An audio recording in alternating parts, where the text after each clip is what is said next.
The views and opinions expressed in this program are those of the speakers and do not necessarily reflect the views or positions of any entities they represent. This non-commercial program is for educational purposes only. You're listening to Radio Azim Premji University. Lantana. That's a pretty name for a plant, isn't it? Enigmatic and musical like a piece of Latin jazz.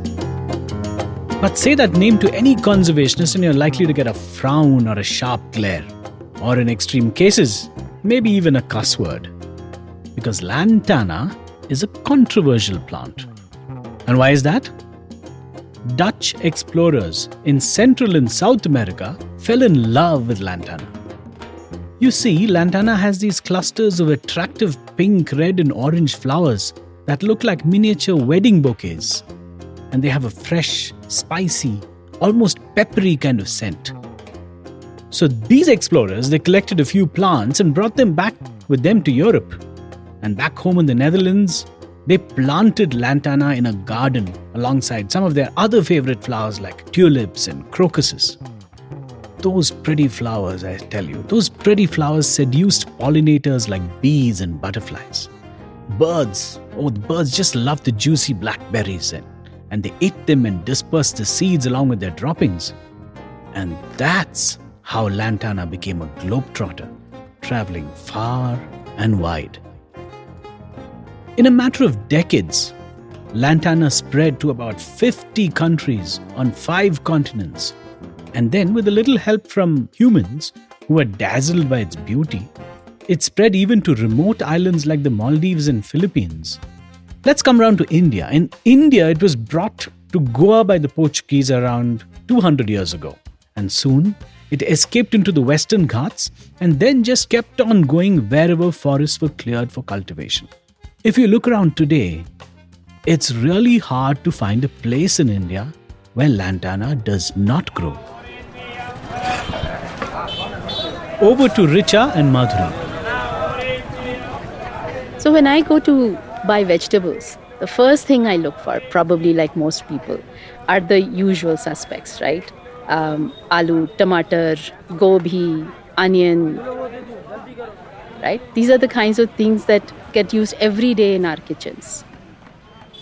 But have you ever wondered how many of these vegetables that we cannot live without, that we think of as quintessentially Indian, where have they come from? Are they really native to India? Or have they come to us from somewhere else? In fact, tomatoes were introduced to India via Portuguese traders in the 16th century. Roughly 100 years after that, they introduced potatoes into our diet, another staple ingredient in many Indian meals. Can you even imagine a day without using tomatoes or potatoes in some form or another in your food? We come across many non-native species of plants every day. Some which we find useful to eat, like the vegetables. Some we value for their beauty, like potted plants, or even animals, which we often keep as pets. Today, we are going to talk about one such non-native plant called Lantana. Hi, my name is Richa Govil. Hi, I'm Madhuri Ramesh. And this is the story of on Radio Azim Premji University. And this is the story of Lantana.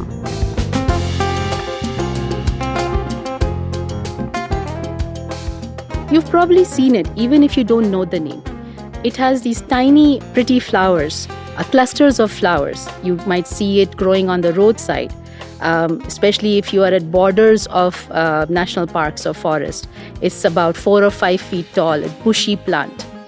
Sometimes you will even find it as a decorative plant in people's gardens and balconies.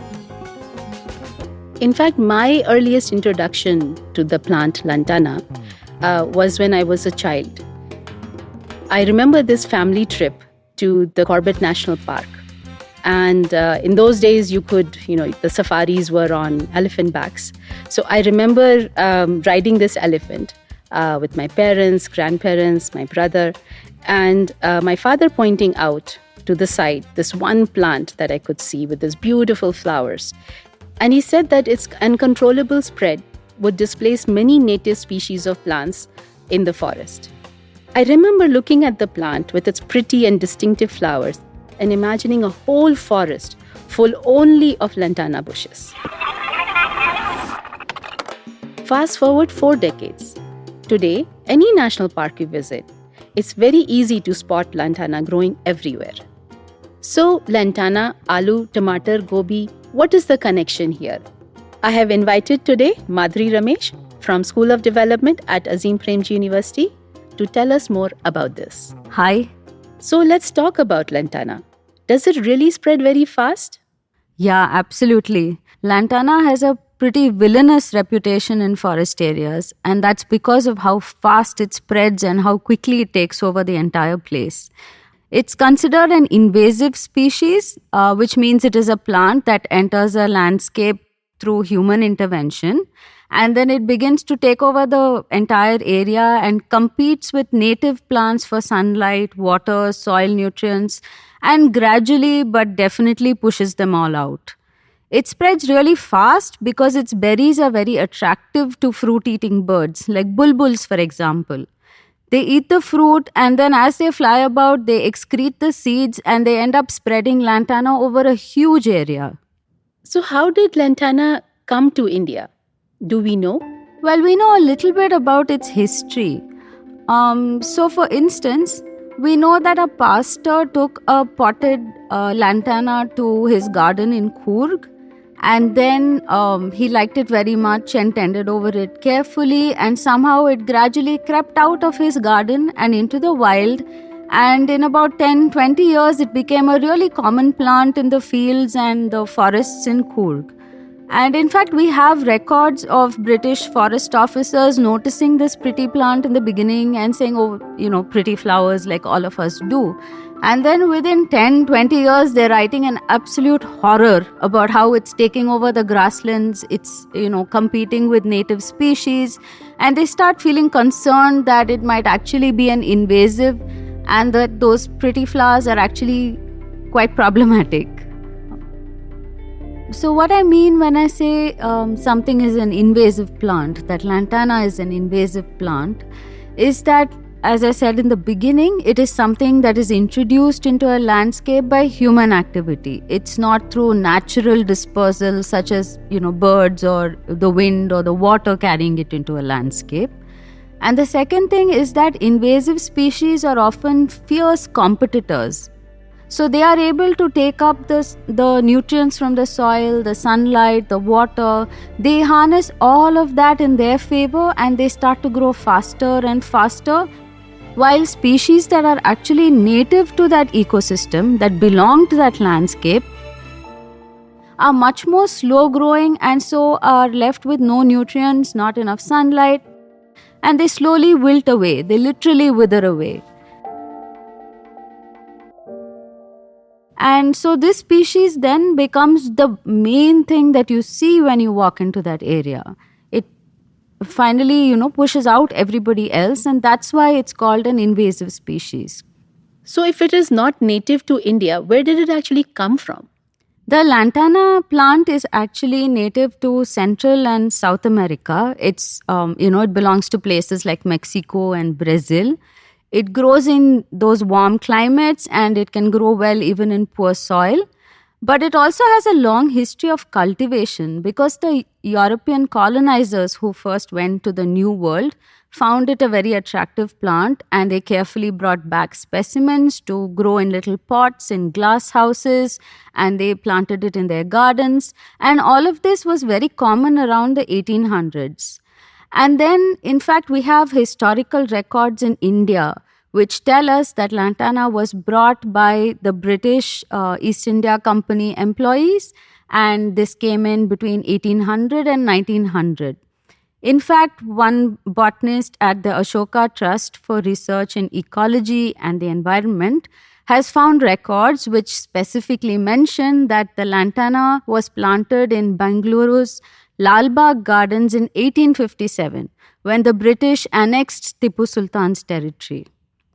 So we have very precise dates for some areas, and we are able to reimagine how lantana came to certain locations. But there are other areas that we just can speculate about. But in general, it's fair to say that lantana has been around for a couple of 100 years, and it has been recognized as a problem plant for much of that time. But hey, how much harm can a plant do? It can't bite, right? Well, in the case of lantana, the bark is really worse than the bite, because lantana has three very bad habits.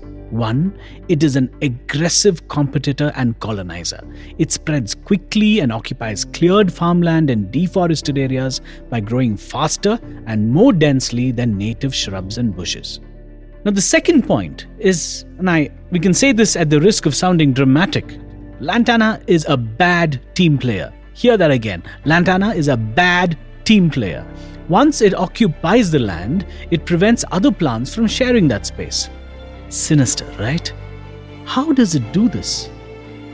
Lantana does this by excreting what are called allelopathic chemicals. These chemicals reduce the growth of the surrounding plants by slowing down their germination and root elongation. This is not good news for biodiversity, which is so important for maintaining a healthy ecological balance.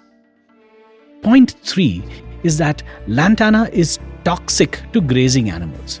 So that means you can't just call in a herd of goats and get them to clean up the undergrowth, as you do with other plants.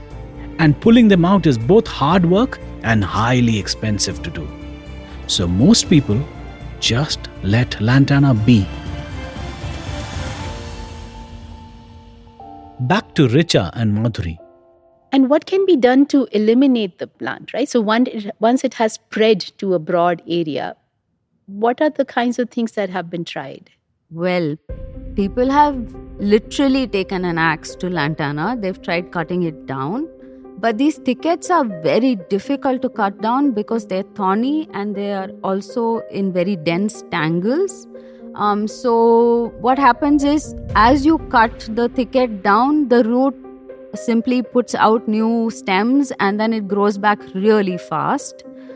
Then people have tried digging out the roots, but that's an extraordinarily expensive, time-consuming process because it has such deep roots, such large root networks. So then people tried setting fire to lantana in the dry season when the stems are, flammable. But even that hasn't worked very well because it burns very quickly and therefore it can easily become a large, uncontrollable forest fire. So then people tried releasing animals which are pests to attack lantana. They kind of declared war on it. But even that doesn't work because plants have through millions of years learned to respond with chemical defenses when they face a pest attack. So the lantana plants pretty much did that, and we have found that pests have very limited impact on lantana, and that can't be the only strategy we use. So it's still quite a big challenge to figure out how to remove lantana. We don't yet have a perfect answer. So you're painting the picture of a plant which enters a landscape and pretty much takes over, and it's very, very difficult to get rid of, to even control, right? So is that a problem in Brazil and Mexico as well? Well, not entirely, because along with lantana, say the typical Brazilian plants would have also evolved at the same time. So over a long period of evolutionary history, they have also learned strategies to push back lantana and still continue growing. So this is the interesting thing about what we call invasive plants or animals. They have their own role, they have their own value in the place they belong. The problem is when we bring them elsewhere and we plant them or introduce them into a different forest system, then they can kind of go wild and take over everything. So when the forest department or the other authorities discovered this, what did they do? Oh, there was the usual amount of hand-wringing over how the forests were getting degraded. And we have some records, like for instance, in 1893, the forest department officials in Coorg wrote many letters to higher authorities saying that they need a sum of 7,000 rupees per square kilometer to pull out lantana and to remove it from forest areas. And that's actually a huge sum of money if you think about it in today's terms. That's more than 7 lakhs per square kilometer. And it would have had to be done entirely through manual labor in 1893. And they did try it. They tried very hard to pull out lantana. And like I said, then they resorted to burning the thickets. They even tried spraying herbicides in smaller plots. And there was a short period of time when they used what we call biocontrol, which means releasing insects that can feed on different parts of the plant and affect its growth. And right across the world, there have been about 38 such different insect species that people have experimented with. So the forest department here pretty much tried whatever was known through the ages as a way of trying to limit the growth of lantana. But as I said, it has been a very mixed bag. That we've tried all of this, but we've not been entirely successful with any one method. Interesting. But let me step back a little bit. We have been using the term invasive, native, non-native. Can you define some of these terms for us? Sure, it's quite a laundry list of terms. And I will say upfront that these are sort of terms that biologists use from a sense of common understanding, but we don't have an exact definition. Let me explain what I mean.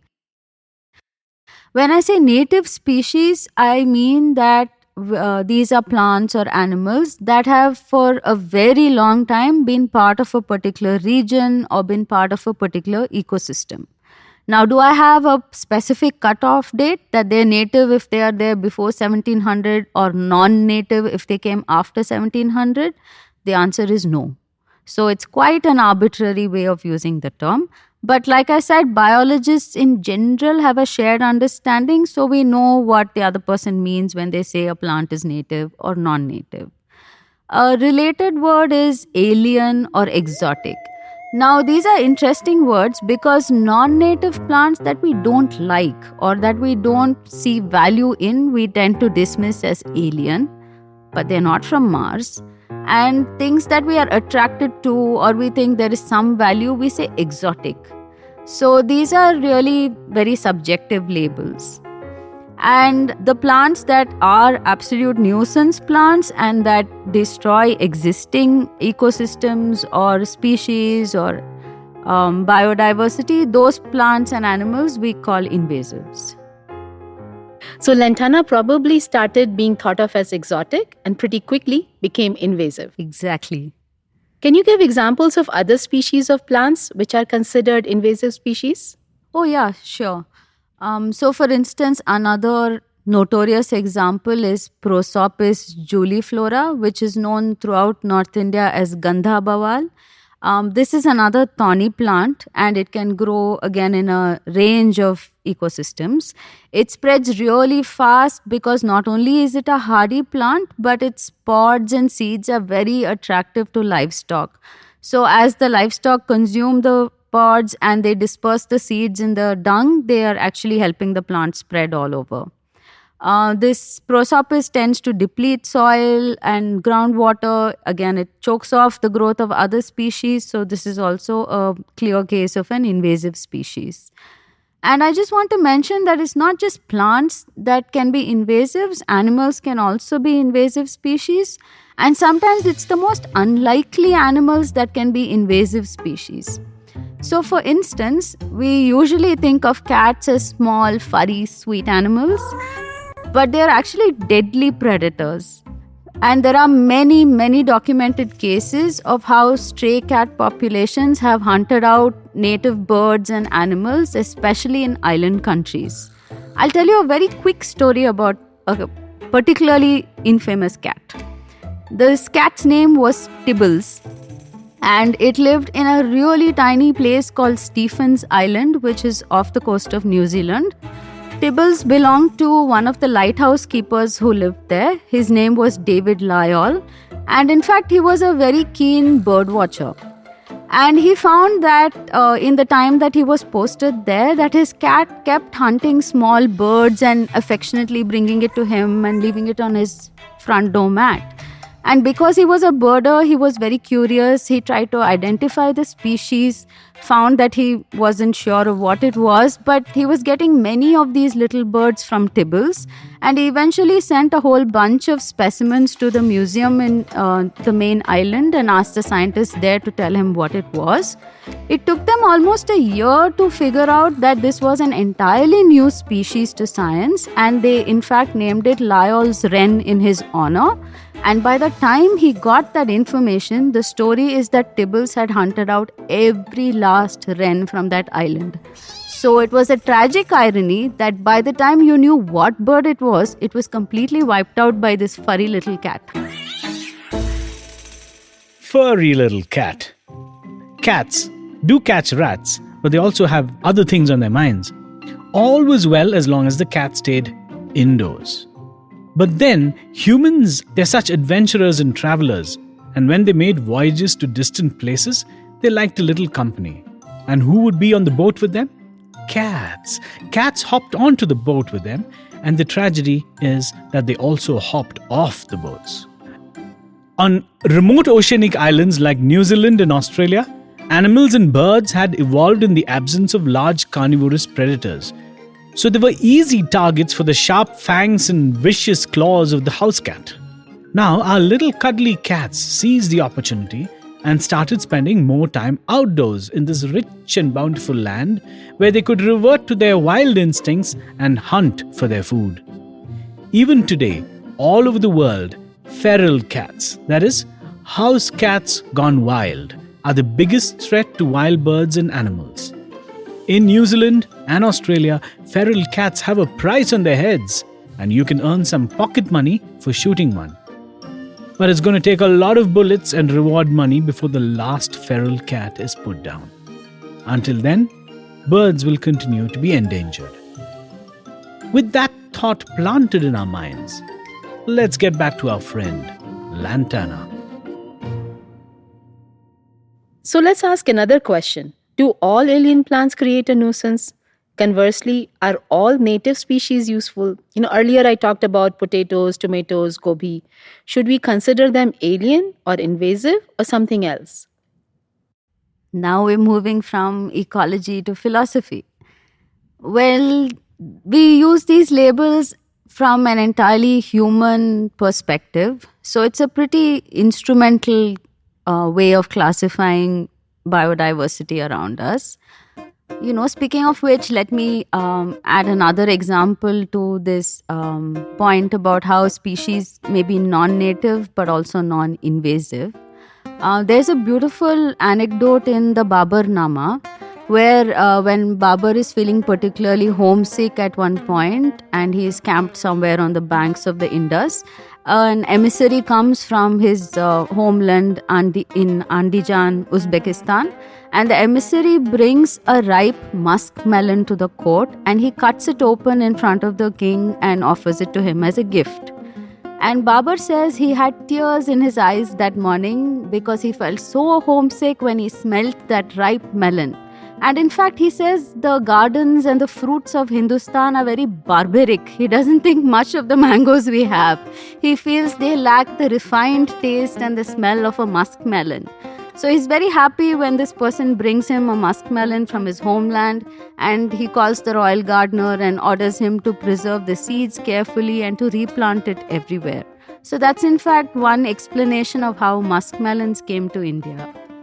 And they are not an invasive species.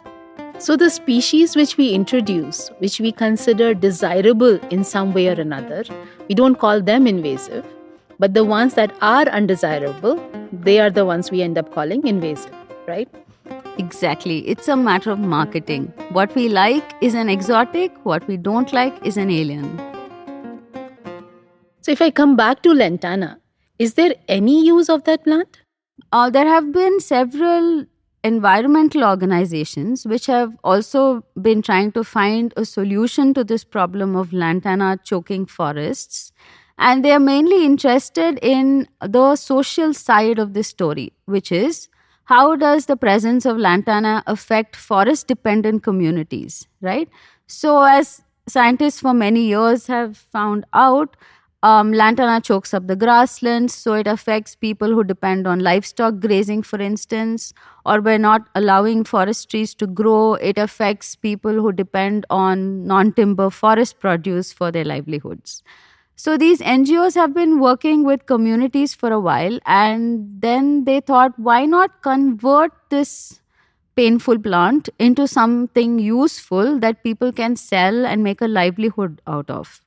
So they have been experimenting with how to make furniture and objects from lantana the way you would from cane or bamboo.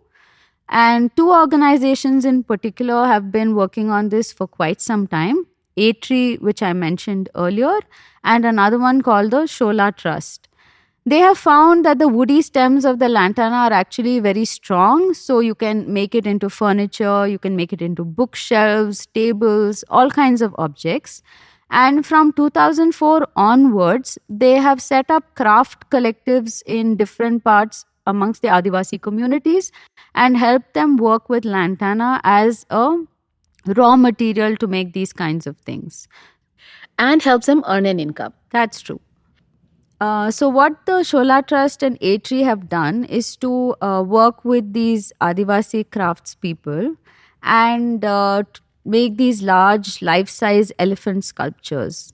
The really interesting detail here is that people have modeled these elephants on real elephants that they know in their forest region. So every elephant is distinctive and looks different from the other one. So that's fascinating. These organizations are trying to raise awareness about the issue of uncontrolled spread of lantana and its impact not only on other plants, animals, but also the people who live and are dependent on forest resources by using lantana itself for an exhibition. So that's quite fascinating. So what happens when, now that it has been, over 100 years that lantana has been in India? I mean, is it in any way becoming integrated with our ecosystem, or is it still separate? How do we think about all of this? Well, biology doesn't yet have a very clear answer to that. But what biologists have been talking about is this idea of a novel ecosystem. So, for example, there is increasingly reason to believe that we might be seeing the emergence of new kinds of ecosystems, that is, new associations between plants and animals that have historically not been there before. Let me give you an example from New Zealand again. There used to be these beech forests in the upland areas, but over several hundred years of humans setting fire in these areas, those forests have completely collapsed. I mean that the soil has become degraded, there are no viable seeds left, and the seed dispersing birds and animals also started to disappear.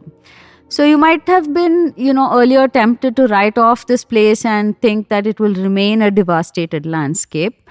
But with time, what has happened is that a novel ecosystem has formed.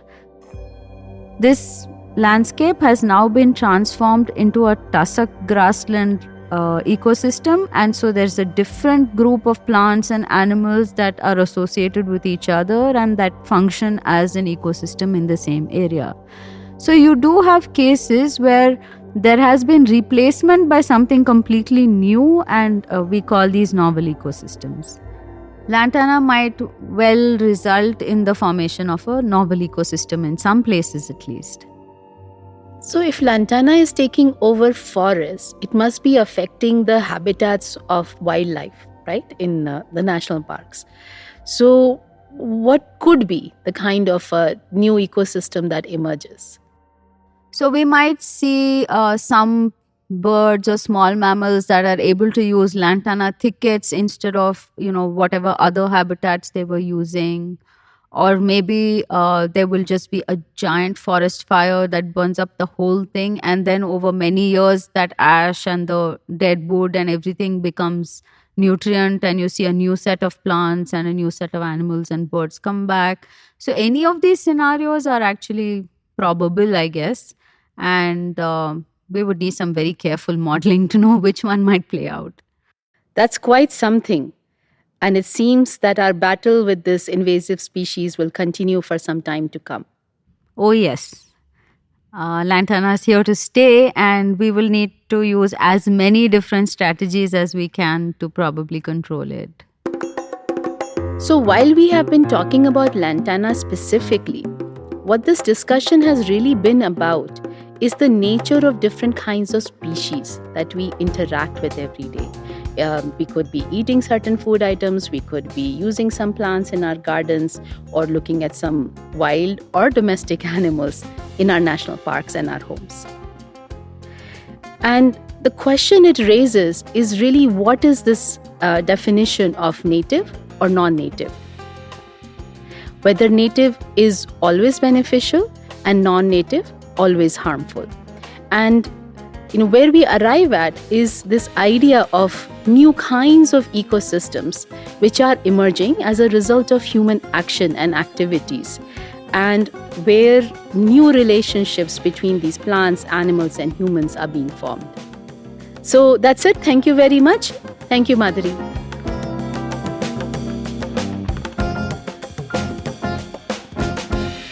Hope you enjoyed the story of Lantana with Richa and Madhuri.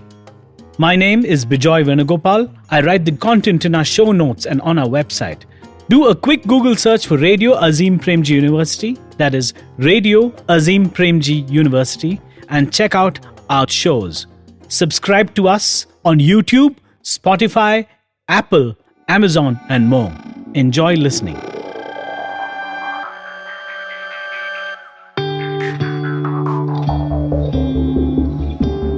You're listening to आप सुन रहे हैं You're listening to Insunothar. നിങ്ങൾ കേൾക്കുന്നത് ನೀವು ಕೇಳ್ತಾ ಇದ್ದೀರಾ radio Radio Azim Premji university